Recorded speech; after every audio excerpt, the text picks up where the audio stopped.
모든 게 끝났다고 생각이 드십니까? 모든 게 끝났다는 생각이 드십니까? 라는 제목으로 하나님 말씀 증거하도록 하겠습니다. 이 부활하신 예수님께서 실패한 베드로를 찾아온 이유가 있습니다. 예수님이 하시는 일들은 쓸데없는 게 없습니다. 예수님의 만남도 쓸데없는 만남이 없습니다. 다 목적이 있고 그 안에 메시지가 있다라는 것입니다. 첫 번째 메시지 이거예요. 다시 시작하라는 것입니다. 오늘 그 앞부분을 보면은 그 베드로가 낙심했죠. 부활의 주님을 만나고 난 다음에 낙심해가지고 갈릴리로 돌아갔습니다. 그래서 고기 잡으러 갔습니다. 근데 예수님이 갈릴리까지 가신 거죠. 부활의 예수님이. 그래서 뭐 오른편에 그물 던지라. 그래서 처음 불렀을 때의 모습을 이제 상기시키지 않습니까? 그물이 찢어질 정도로 많이 잡혔어요. 그리고 숯불에 뭐 구워 먹죠. 뭐 고기도 구워 먹고 떡도 구워 먹고. 근데 아무도 말이 없습니다. 할 말이 없는 거죠. 예수님도 말씀 안 하시고 또 제자들도 말이 없는 침묵 속에 그 식사가 지속되고 있었습니다. 이 정적을 깨는 예수님의 첫 마디가 뭐냐? 이제 베드로 부른 건데 그 부른 내용이 15절에 뭐라고 불렀느냐 하면은 첫 마디가 이겁니다. 요한의 아들 시몬아. 여러분 어떤 느낌이 드십니까? 요한의 아들 시몬아. 그 새로운 이름 주셨잖아요. 베드로라고, 게바라고. 근데 그렇게 안 부르고요. 요한의 아들 시몬아. 옛날 이름이거든요. 이때 베드로가 무슨 느낌을 받았겠어요? 다 끝났구나 이런 느낌 받았을 거예요. 그죠? 예수님이 이름 바꾸셔가지고 베드로로 계속 부르셨는데 옛날로 돌아갔다라는 거예요. 요한의 아들 시몬아, 내가 부인했기 때문에 예수님이 나를 무시하는 거야. 이제 너는 남남이야. 너는 의리도 모르는 자야. 뭐 그렇게 생각을 했겠죠. 잘 이해가 안 되시면 지금도 제가 이제 목사가 되지 오래되지 않았습니까? 근데 옛날 어렸을 때 이제 중마고들이 있습니다. 이제 우리 교회도 이제 좀 다니고 하는데. 친구지만 뭐 목사님 그러잖아요. 전병훈 목사님 뭐 이러잖아요. 아니면 전병훈 목사 이러잖아요. 근데 갑자기 다짜고짜 오더니 야 전병욱 이래요. 그럼 제가 느끼는 감정이 뭐겠어요? 이제 끝났구나. 내가 너를 존중하지 않겠다. 너 아무것도 아니다. 뭐 그런 뜻 아니겠어요? 딱 그 느낌이에요. 그죠? 그 느낌. 그러니까 요한의 아들 시몬아 그럴 때 이거는 뭐 엄청난 거절감으로 다가왔을 거라고 생각이 됩니다. 무거운 얘기죠. 만감이 교차하지 않습니까?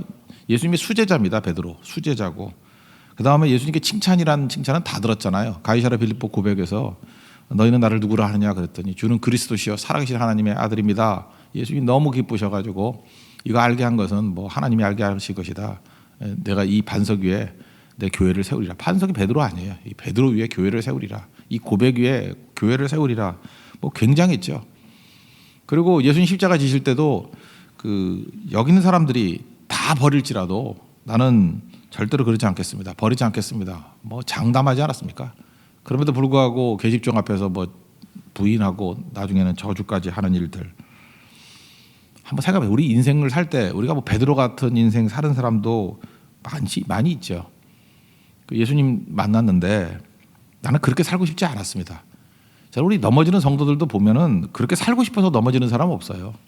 그죠? 어떻게 하다 보니까 두려움 때문에, 어떻게 하다 보니까 욕심 때문에, 어떻게 하다 보면은 타협하게 되고 뭐 이런 것들이 뭐 근본이 잘못돼서가 아니라 어떻게 하다 보니까 이렇게 될 줄까지 몰랐는데 자기 인생 뭐 어떤 때는 예수 믿고 10년 살고 20년 살고 그러면 이제 자기 딴은 열심히 주님과 동행했다고 생각하는데 마지막 결론이 뭐냐 하면 딱 한마디예요. 배신자. 이거 어떻게 받아들입니까? 베드로가 그랬어요. 수제자였어요. 헌신자였어요. 근데 마지막 한마디는 뭡니까? 배신자예요. 이거 뭐 당황스러운 거죠. 예수님도 다시 부르잖아요. 요한의 아들 시몬아. 다 무너진 거죠. 근데 이게 베드로가 느꼈던 이 느낌이 올바른 게 아니라는 것입니다. 예수님께서 요한의 아들 시몬아 이렇게 부른 이유는 다시 시작하자 그런 뜻이라고 생각을 합니다. 시몬의 자리에서 시작해라. 그러니까 베드로의 자리에서 시작한다 그러면 뭐예요? 베드로는 이미 예수님께 이제 훈련 받은 변화된 모습으로서의 베드로 아닙니까? 그러니까 베드로부터 시작하면은 상처로부터 시작되는 것이 깨짐부터 시작되는 거 아니에요. 예수님 그 얘기를 하는 게 아니에요. 또 첫사랑, 처음 순수할 때로 돌아가서 다시 시작하자는 거예요. 상처 안고 시작하는 게 아니라 너 처음 불렀을 때, 그래서 물고기 잡는 얘기가 또 나오는 거예요. 처음 불렀을 때 모습이죠. 처음으로 돌아가자. 순수로 돌아가서 시작하자. 첫사랑으로 돌아가서 시작하자. 우리 처음에 설렘이 있었지. 그 설렘에서부터 다시 시작하자. 망가지고 상처 입은 데 시작되는 게 아니라는 것입니다. 그래서 우리 성도들은요, 믿음의 첫사랑 언제나 거기서부터 시작되는 거예요. 오늘부터 1일 그거예요. 다시 시작하자는 거야. 다시 옛날 기억 싹 없애버리고 다시 시작하자.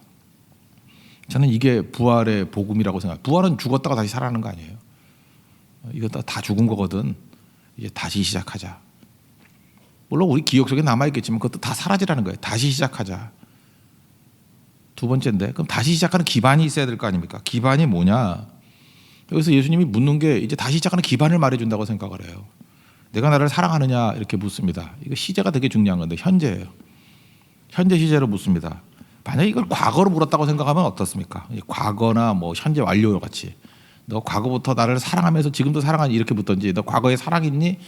뭐 우리나라 시제는 뭐 완료 시제가 없으니까 하여튼간에 뭐 과거로 묻던 과거 뭐 현재 완료로 묻던 하여튼 과거로부터 시작되는 걸로 얘기를 한다 그러면 할 말이 없죠.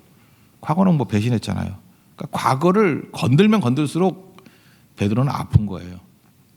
그리고 또 미래를 얘기한다는 것도 나 미래에도 사랑할 거니? 이거 벌써 이게 스타일 구겼잖아요. 다 버린다 할지라도 나는 주님 버리지 않겠습니다라고 장담했는데 부인했잖아요. 그러니까 미래에 대해서 사실은 베드로는 할 말이 없는 거예요. 그죠? 뭐 호언장담하고 무슨 짓을 해도 미래를 보지 못했으니까. 근데 예수님은 딱 한마디 묻는 거예요. 지금의 지금, 현재를 묻는 겁니다. 현재 내 마음을 받겠다라는 거예요. 오늘 여러분들 과거 얘기를 하면 자신이 없습니다. 미래 얘기도 자신이 없는데 지금 이 시간 3월 19일 이 새벽에 지금 이 순간에 여러분의 내가 넘어지고 깨지더라도 내 마음 한편에 남아있는 예수님에 대한 사랑이 있죠. 그 예수님은 그거 보겠다는 거예요. 지금 이 순간. 뭐 1시간 후에 어떻게 될지 모르고 2시간 후에 어떻게 될지 모르지만 지금 이 순간 예수님 사랑하는 마음이 있죠. 나는 거기서부터 시작하고 싶다라는 거예요. 너 지금 사랑하지? 너 진짜 사랑하지? 네 자신의 연약함과 부족함 그런 거 생각하지 말고 지금 나 사랑하는 게 있니? 예, 있습니다. 그럼 거기서부터 다시 시작할 수 있다라는 거죠. 저는 세상과 다른 게 바로 이런 겁니다. 세상은 항상 과거 물고 들어져요. 그죠? 뭐 과거가 그랬는데 이렇다. 되게 이력서라는 게 그런 거 아니에요? 과거 어떻게 살아왔는지를 보여주는 거잖아요. 근데 과거가 지금 나를 말하는 거다. 사실 이것만큼 모순이 있어요. 그 미래를 무시해버리는 거죠. 그렇다고 또 막연하게 미래만 얘기하는 게 아니잖아요. 미래 우리가 뭐 미래는 하나님의 영토인데 우리가 알 수가 없잖아요. 맹세하지 말라는 게 미래는 하나님의 영토다 그런 얘기 아니에요. 미래를 우리가 어떻게 알아요? 근데 하나님께서 우리에게 요구하시는 건 딱 하나예요. 지금 현재 나 사랑하니? 거기서부터 시작하는 거예요. 주님은. 내가 지금 현재 주님을 사랑하는지 주께서 아십니다. 이건 진실이잖아요. 다른 건 모르지만 이 순간만은 진실해지잖아요. 그래서 그 순간에 진실하지 못한 사람은 이건 정말 소망이 없는 인생입니다. 그래서 여러분 이 순간이 진실해야 돼요. 이 순간 많은 주님 진짜 사랑합니다. 거기서부터 주님과 이렇게 기회가 맞아가지고 같이 가기 시작하는 거예요. 그래서 신앙은 언제나 현재입니다. 지금의 지금. 지금 내가 주님을 사랑합니다. 그 고백에서부터 주님께서는 시작하기를 원하신다는 거예요. 오늘도 이 새벽에 주님의 사랑에 대해서 우리가 응답하는 시간이 되기를 바랍니다. 주님 사랑합니다. 그러면 오늘 이 시간부터 다시 시작할 수 있어요. 현장에서 가늠하다 잡힌 여인 있지 않습니까? 요한복음 8장에 뭐 다 과거 묻잖아요, 그죠? 뭐 더럽다 그러고 뭐 문제가 있다 그러고 죽이겠다 그러고 예수님 하시는 말씀이 뭐예요? 너 정죄하는 사람이 있냐? 예, 없습니다. 정죄가 뭐예요? 과거잖아요, 다. 근데 예수님이 지금 말씀하신 거예요. 나도 너를 정죄 안 하고 과거 묻지 않고 다시는 죄를 짓지 말라. 지금부터죠. 지금 이 순간에 그 마음 가지고 살라는 거죠. 그게 예수님이 시작하는 방식이라는 것입니다. 바울도 마찬가지예요. 바울도 우리가 뭐 대단한 사람이지만 그 과거를 얘기한다 그러면 그 쓰임받기 힘든 사람이죠. 그래서 사실은요, 과거는 이게 상처도 될 수 있지만 자랑도 될 수 있거든요. 과거에 그의 모습이 뭐였습니까? 살인자의 핍박자였어요. 그 예수님 사랑해서 죽이고. 그러니까 과거 얘기하면 할 말이 없는 거예요. 그래서 바울 신학이 현재 신학이에요. 지금 이때예요. 지금 이때. 왜냐하면 과거로부터 시작돼 가지고는 자기가 할 자리가 없거든요. 그러니까 오늘이라고 일컫는 동안에 충성하는 거고 오늘 죽도록 건신하는 거예요. 날마다 죽노라 그러잖아요. 날마다.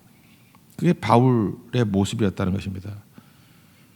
그래서 여러분들 너무 과거의 것들에 대해서 연연하지 마시고 부활이 뭐예요? 부활. 이제 다음 주 이제 부활절인데 부활은 그런 겁니다. 예수님이 오셔서 부활의 주님이 오셔가지고 이제 과거를 죽음으로 끝내버렸다는 거예요. 오늘 이 시간부터 다시 시작할 수 있다. 기억에서부터 다 사라져라. 그게 주님께서 우리를 부르신 내용이고 또 부르시는 목적이라는 것입니다. 오늘 이 아침에 주님 사랑의 고백에서부터 다시 시작할 수 있는 우리 믿음의 신실한 종 되기를 바랍니다. 또 한 가지는 뭐냐 하면 이제 내 양을 먹이라 그런 거죠. 다른 사람들도 너같이 다시 시작하게 해줄 수 없겠니? 그거예요. 그게 사명이라고 할 수 있겠죠. 베드로도 다시 시작할 수 있다 그러면 다시 시작 못할 사람이 누가 있겠어요? 그래서 우리 인생 가운데는 항상 그거예요. 나에 대한 충격이 있어요. 주님, 나 같은 죄인도 다시 시작할 수 있습니까? 할 수 있어. 그럼 그때부터 자신감이 생기는 거예요. 어떤 죄인을 바라본다 할지라도 내가 최악질이었거든요. 죄인 중에 괴수였거든요. 나도 시작할 수 있는데 누가 시작 못하겠습니까? 그러니까 자기가 시작 못하는 사람이 다른 사람 시작 못하게 만드는 거예요. 그러니까 전도가 안 되는 거죠. 증거가 안 되는 거예요. 자기 문제가 해결이 안 되니까. 자기 열등감이 해결 안 된 사람들이 다른 사람의 열등감을 품어줄 수가 없어요. 그래서 1차적으로 우리가 주님과의 관계가 회복이 돼야 됩니다. 다시 시작할 수 있어야 돼요. 그러면 내 양을 먹이라. 다시 시작할 수 있게 만들어주기를 원한다라는 것입니다. 여러분, 예수님이 스토커가 아니라는 거 잊지 마십시오. 예수님이 와가지고 뭐 예를 들어서 우리는 질문할 때마다 세상의 질문에 대해서 이게 너무 상처들이 많은 것 같아요. 내가 나를 사랑하느냐. 그때 베드로가 머뭇거렸던 이유가 뭘까요? 예, 사랑합니다. 그러면 사랑한다는 놈이 부인했어. 이렇게 나오잖아요. 세상 사람들은. 그렇지 않아요? 우리는 그 비포 애프터 해가지고 옛날 얘기하고 지금 현재의 모습을 비교해서 모순을 막 발견하면서 폭로하기를 좋아하잖아요. 너 이렇게 말하더니 그 꼴이 뭐야? 근데 예수님 말씀은 그 얘기가 아니에요. 예수님은 스토커가 아니라고요. 뭐 예수님이 질문이 이런 거예요. 부모하고 자식하고 똑같은 거죠. 부모가 자식을 사랑하잖아요. 너무너무 사랑해요. 너무너무 사랑하는데 다 줄 수 있죠. 어렸을 때 그런 질문 안 하나요? 너 아빠 좋니? 뭐 이런 거. 저는 물었는데. 왜 물어볼까요? 그 자녀가 아버지를 사랑하는지 안 하는지 그거 알고 싶어서? 그거 아니죠. 사실 묻는 게 민망해서 그래요. 내가 너를 죽도록 사랑한다. 그거를 말해주고 싶은데 질문 형태로 말하는 거예요. 너 나 사랑하니? 그 사랑한다는 한마디만 해주면 그래 나는 그거보다 더 많이 사랑해. 죽도록 사랑해. 그걸 얘기하고 싶은 거예요. 지금 예수님이 질문의 형태로 나오잖아요. 내가 나를 사랑하느냐? 이 얘기는 베드로야 내가 너를 죽도록 사랑한다. 그 고백이라고요. 스토커가 아니에요. 이렇게 뒤집는 게 아니라고요. 그 말씀을 하고 싶은 겁니다. 죽도록 사랑한다. 그리고 내가 너를 통해서 일하고 싶다. 사랑이 뭐예요? 기능하게 만드는 거잖아요. 일 맡기는 거잖아요. 그 축구 코치라 감독이 제일 사랑하는 사람들에게 출전시키잖아요. 사용하는 게 사랑하는 거 아니에요? 내가 너를 사랑하는지를 아는 증거가 뭐냐? 내 양을 먹이는데 너를 쓰고 싶다. 뭐를 새롭게 시작했듯이 다른 사람도 새롭게 시작하는데 너를 사용하고 싶다. 그 사랑하는 사람 사용하잖아요. 그게 예수님의 사랑 고백이라는 것입니다. 저는 이걸 베드로의 고백이라고 생각하지 않아요. 예수님의 사랑 고백이에요. 그러니까 모든 일들을 할 때의 출발점은 사랑에서 시작하는 겁니다. 예수님이 이 얘기하는 거예요. 다시 시작할 때 출발이 뭐예요? 내가 예수님 사랑합니다는 지금 현재 고백에서부터 시작된 거예요. 우리 사명도 마찬가지예요. 우리에게 뭐 종로로 시키려고 우리에게 사명 준 게 아니라 예수님 사랑의 발로예요. 내가 너를 죽도록 사랑한다. 그래서 내가 너를 사용하기를 원한다. 너 다시 시작했듯이 다른 사람 다시 시작하게 만들어 달라 그거죠. 가끔마다 우리 교회에서 간사들이 있는데 간사들이 이런 얘기를 해요. 뭐 이렇게 바쁜 사람들이 많습니다. 이게 환경적으로.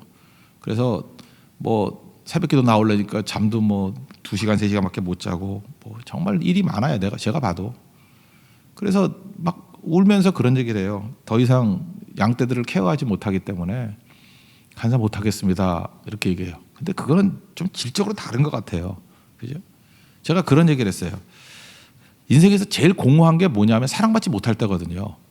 뭐 겉으로는 아무리 잘해줘도요.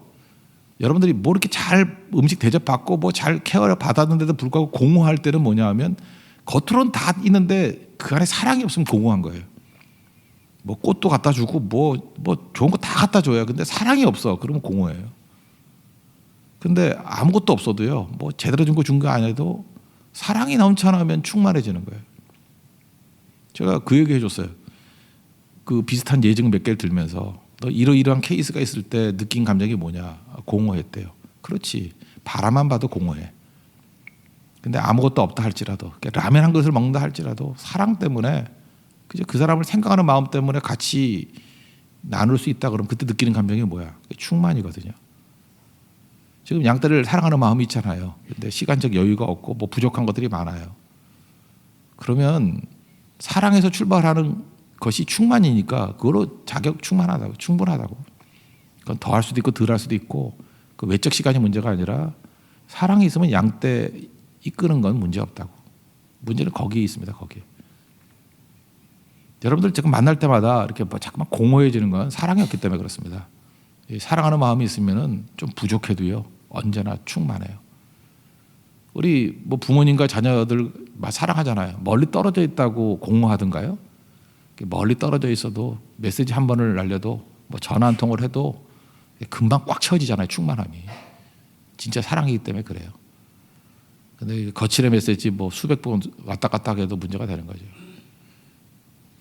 저는 이번 일본 선교 갈 때도 그래요. 일본 그 목사님하고 일본 문화하고 우리 한국 문화하고 이게 좀 안 맞는 것 같아요. 그분들은 사전에 미리미리 연락을 해야 되고 미리 인사해야 되고 일본식이니까 우리 한국 사람들은 뭐 마음이 없는 건 아니지만 그죠? 뭐 막판 가서 뭘 좀 하고 또 우리식이 또 있잖아요. 막판에 하니까 또 빨리빨리 해야지 또 무지 빠르고 잘 안 맞아요. 안 맞는데 저 그런 생각을 해요. 이게 형식의 문제가 아니라 어느 순간에 접점이 이루어지냐면 사랑한다 그럴 때 접점이 이루어지는 거라고요. 일본 사람들 생각보다 공허함 많이 느낍니다. 그래도 다 인사치레거든요. 인사치레로 뭐 하이 하면서 이렇게 인사를 하는데 보면 공허한 것 같아요. 그거 형식이니까. 근데 이 사람들이 언제 그래도 녹아났느냐. 제가 일본 선교 때 20년 넘게 했잖아요. 근데 그 변화되는 그 순간 그때를 보면은 한국 사람, 일본 사람이 사라질 때, 그 왜 사라질 때는 언제냐면 사랑 확인할 때예요. 그래서 일본 사람은 굉장히 한국화 돼버리고요. 한국 사람은 또 일본화 되면서 우리 잘 안 되는 거 이렇게 하면서 이 사랑이 확인되는 그 순간에 그냥 꽉 차버리더라고요. 한순간에. 그냥 아무리 큰 통이 있다 할지라도 뭐 폭포수 물이 들어오면 그냥 한순간에 꽉 차잖아요. 2리터도 차고 20리터도 차고 200리터도 엄청난 물이 들어오면 차는 속도 똑같잖아요. 그냥 워낙 물이 많으니까 그냥 충만이에요. 2리터도 충만, 200리터도 충만, 탱크 로리도 충만. 사랑이에요. 사랑. 그 충만함이 있어요. 제가 간사한테 그런 얘기했어요. 너 사랑이라는 거 있는 그 순간에 다른 사람한테 너 한순간 만나는 동안에도 그냥 곧장 충만이 느껴진다고. 그래서 교회는요 성령 충만이 순식간에 이루어지는 거예요. 이 사랑이기 때문에. 충만은 뭐 서서히도 아니에요. 이게 왜 그러냐면 우리 한국식으로 뭐 급해서 그런 게 아니라 이 사랑의 속성 때문에 그래요. 발견되는 그 순간에 한마디에 그냥 충만해져 버리는 거예요. 그걸로 간사의 자격 충분하다. 베드로가 예수님 사랑합니다 할 때 그때 그냥 충만이 온 거예요. 그때 내 양을 먹이라. 이게 자격입니다. 뭐 굳이 자격이라 그러면 사랑이 자격이에요. 스펙이 자격이 아니라.